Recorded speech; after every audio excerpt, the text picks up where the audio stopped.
Hello, David. Hello, Carolyn, and how are you today? I'm doing all right. You all right? I'm not too bad. You're looking very, very, very delectable. Thank you. My special new green dress, especially for Harry Raya. Yeah, cool. It's so good to finally be doing this.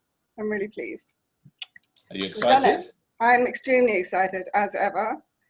How about you? I'm very calm. There's going to be some balance somewhere, hasn't there? Love it. So, folks, I've known David for some time now, and he's been wonderfully working with me and my, shall we call very kindly, financial situation. And to me, David's the expert, and I would go to him with any financial questions I have. And I have two questions for you. Well, two and a half. So shall we get cracking? Might as well. As they say in the States, let's do this. Let's do this. Right on. Yeah, perfect. Now, I've heard you say in other interviews, which I will copy and paste into our Facebook group, with your permission. You advocate, in particular, the sort of the approach of paying oneself first. And yes. You've wonderfully recommended to me the book, The Richest Man in Babylon. By George S. Clason, yes. Indeed, indeed.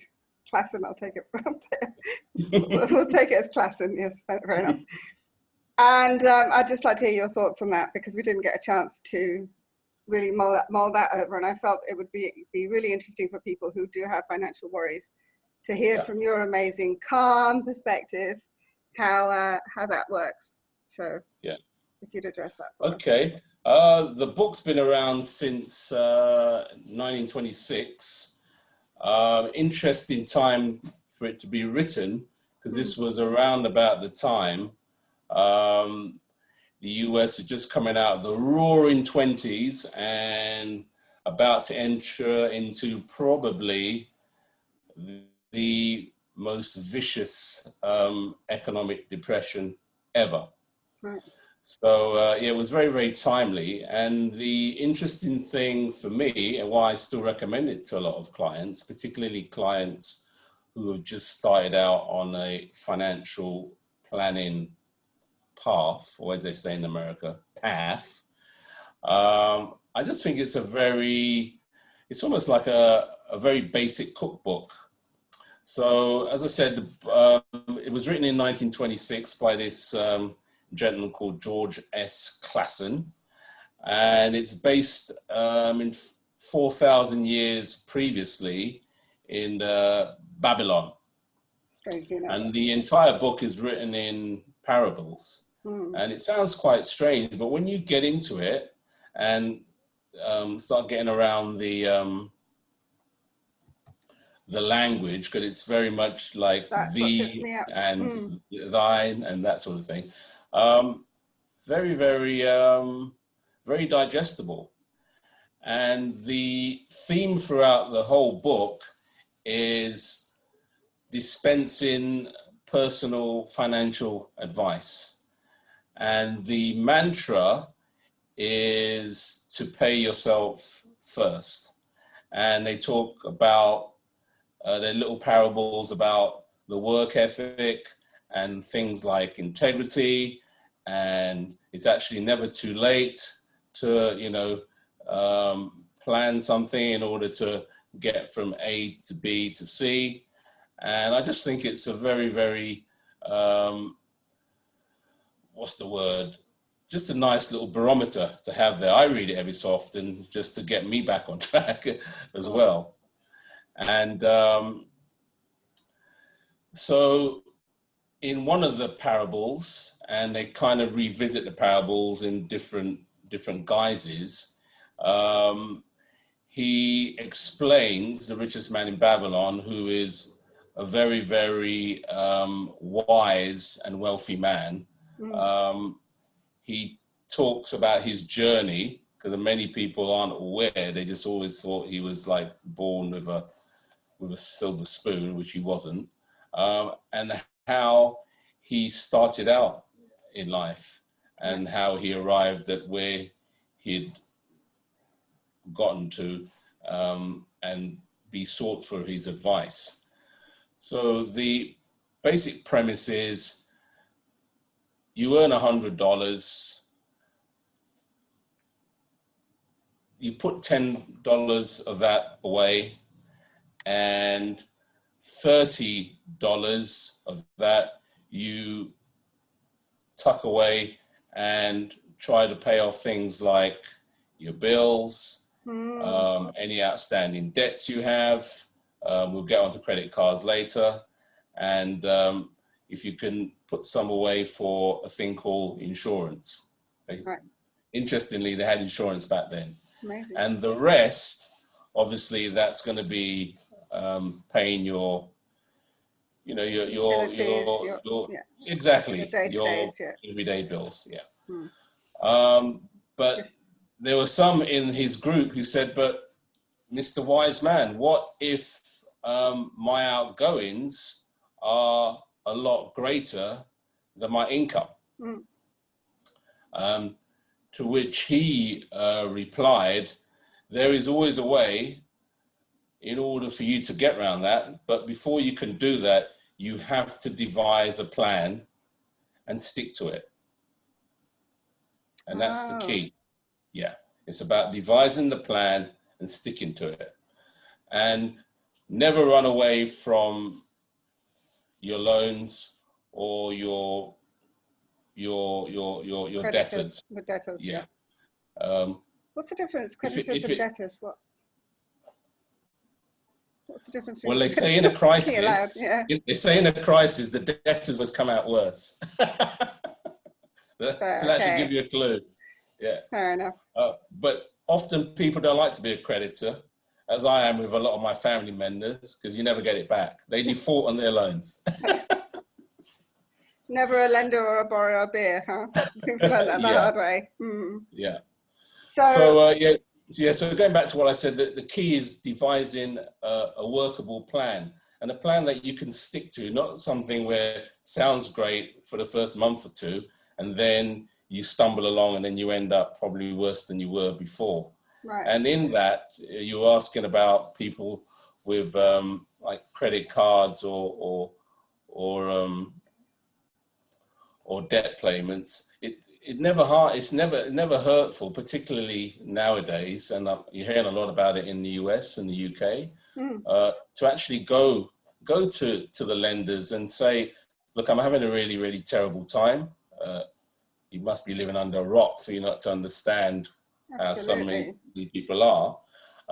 Can we look at a way at restructuring what I owe you? You know, either making it more bite-sized, lengthening it, giving me a bit of a breather, but at least have the conversation, rather than what a lot of people do is they become overwhelmed and just bury their heads in the sand. Sweep it under the carpet, yeah. Because when you're being bombarded left, right, and centre. Yeah, which is understandable. So that's where the plan comes in, I guess. Yeah, but the key is to confront. Don't be afraid to confront it and have these conversations. I read once that one's success in life correlates directly with the amount of difficult conversations you have in your life. Interesting. So it may be you're going to just make it worse and worse for yourself. Yeah. So it may be a difficult conversation in your head, but it's not until you have it. And these are people on the other end of the phone who are they have families in similar situations, and I mean, what do you have to lose? And at least they know that you're not running away, shying away from your commitments, but you're trying to work a way around it. Okay, cool. Yeah, because we're addressing a lot of people who do have avoidant personality disorders and things like that. Not disorders per se, it's just the system is created for people who don't avoid, right? You know what I mean? So there's that. So thank you. But in the book, regardless of all that, regardless of you're trying to pay off debts and you're trying to live from month to month or week to week or fortnight to fortnight, you still pay yourself first. It's getting yourself into the habit. It's all about 10%. Exactly. And then the 30 is for the the right, because the reason why I was asking about the jars was that's what I thought was the closest thing comparable to what the book talks about. The jar, you know, T. Harv Eker. I mean, it's been a very long, you know, when you've got financial freedom ones, and then long-term thingamy, and then the give jar and whatever else. So that answers that question very nicely and neatly. It makes it a lot more simple as well. Cool. Yeah, but I wouldn't get too bogged down with the percentages. But the key is having a plan and sticking to it. And knowing what those bits are, I suppose. Yeah. So the credit cards comes under personal things under that 30% then. Yeah, because, and again, it's always, I'm being very generic here because you don't know people's individual situation, but I'm assuming that they're finding things pretty difficult anyway. But the key is to find a way and get into the habit, because once you get into the habit of doing something, it becomes almost like, they say, before you learn how to drive, you have to learn. So it becomes a conscious thing, and then you do it often enough, it becomes unconscious, and it's just you know, it's the same methodology. So methodology. So you get your $100, 70% that's going towards what you normally fork out. 20% goes towards paying off your debts, and 10% towards things that's like the paying yourself first bit. Yeah. Love it. Cool beans. So in that sense, you're talking about, okay, so now to get a little bit more specific, say person A has got 4 banks that they owe money to. Yeah. And would they spread that 20%, again, me in numbers, you know, 5%, 5%, 5%, 5%, or would they, or rather a quarter, or would they go, let's pay you off first, and then you, and then you, and then you? Absolutely not. You have the 4 conversations. Okay. And you try and pay all of them pro rata. Yeah. Divvying up what you have in that kitty. Yeah. And whilst you're having this conversation, you tell them your strategy. You've got 4 4 creditors that you're trying to pay off, and this is what you're trying to do, and you're committed to it, and all you're asking is that they give you some leeway and allow you to pay it off systematically. Perfect. I mean, I've heard of things like credit counseling Singapore, and that, you know, many of clients and many people you come by in this profession getting more and more stressed by trying to follow their model of how it should go. But I like the sound of yours, because you're saying you need to make something that works for you and go with that rather than somebody else's imposed. Yeah. Even in the UK where I'm from, what tends to happen with something like credit card debt, they'll be hammering on you, sending you all the scary letters, all the legal letters to pay off the debt. And then after a while, they'll just outsource it to a debt collector. Yeah. But many people aren't aware that even with the debt collector, they get scared because they see, oh my God, it's the debt collector. But you have that very same conversation, particularly, if you're not like in your 70s, you're still like, you're in your 30s, your 40s, or even your 50s, you still have a lot of work in life ahead of you. You're not going anywhere. So you're telling them, right, I am very, very cognizant of this debt, and I want to get rid of it, but it's impossible for me to get rid of it all right now. And I have these 3 other people or 3 other institutions that I'm having to try and pay off. So will you give me a bit of leeway, see me halfway, and we can structure something where I can pay you off periodically. Perfect. Love it. Thank you. Nice. Any other tips you'd give to somebody who's worried in particular, because they're prone to worry, prone to anxiety at these times? You know, Unprecedented, all those cliches. I mean, let's not go there. Well, you mean what, worry about these times, worry about money, worry about the health? Yeah, I mean, well, all of that, you know, comes into a whole mix, doesn't it? You know, people are, well, I'm seeing it more and more and more. Again, not only with debt and things, but people just wondering how they're going to make it through, whether jobs and all of that, you know, security and things. It's it's really, really. I take your point about being calm. Do you know what I mean? That was a really good way to start. My mother was. Yeah, my mother, who had a fair share of pain and anguish in her life, always used to tell her kids, if you worry, you're going to die. If you don't worry, you're still going to die. So why worry? Well, yeah, but some people can't stop. It's like an itch you got to scratch. You know, so just a different paradigm altogether. Yeah, very extreme. And, you know, okay, let's take a look at human history. There was a time where, I mean, we live in incredible times. I mean, a lot of people, and I have these arguments, they're always about how unfair life is and how, you know, society, about inequality and inequities and unfairness. And I think often we ought to realize that for most of human history, you had probably 95% were either the serfs or the people at the lower end of society, and you had this tiny bit there who ruled everything.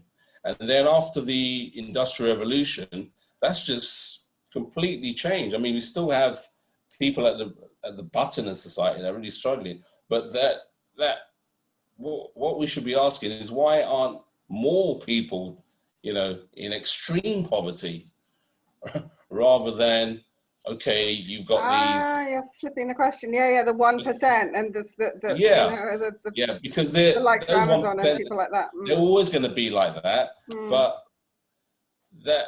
that morass in the middle and at the bottom, that it's actually the gap is shortened. So you've got that. So then you've got to realize as well.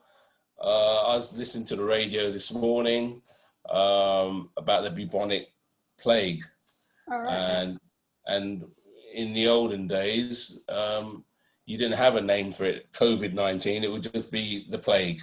In a society where, particularly if you're a man, your life expectancy, if you're lucky, you're 40 to your mid 40s. That's a long life. So we've got to. What I'm trying to basically impart is you've got to give things a bit of perspective, and things are never as bad. They're never ever as bad as you think, and things are relative. So if you can have that self-talk, I always find that the following day you're probably not feeling as bad, and when you stop feeling really, really bad and stop, you know, trying to blame yourself for your personal and life ills, things start to get better, and then suddenly you see opportunities where you previously hadn't. Totally. Yeah. I mean, we've seen the things of nature improving and stuff, and weird statistics like premature births going down during the times of lockdown and things like that. Whether you can attribute it to the fact that people are indoors and not rushing around as much or not. And the environment, say in Venice, the water's never been clearer. Apparently it's a bit extreme about the dolphins. That was a bit of but no, it's absolutely just, you know, had to take that into account. And I love your perspectives. Thank you very, very much. Really appreciate it. You're a delight, as always. Yes, we have a couple more minutes. Would you just give us your take on Bitcoins and whatever, you know, chain, you name it. So what's your, so many out there. So what do you know about Bitcoin? So many, you know, all these people saying, oh, cash, the fiat system actually is baseless. It's not tied to anything, unlike gold, and that I had my fingers burnt. For example, somebody asked me to go into something called Das Coin, which is on the front of this, I can't remember the name of the magazine now, this glossy financial magazine, and, you know, was a surefire winner, and things went disturbingly quiet after a few months, and then you had to go and get this special token thing and code and whatever not, and then and then it just fizzled out. So okay, I'll give a very quick Bitcoin 101. So before we talk about Bitcoin, let's talk about money. So what is money?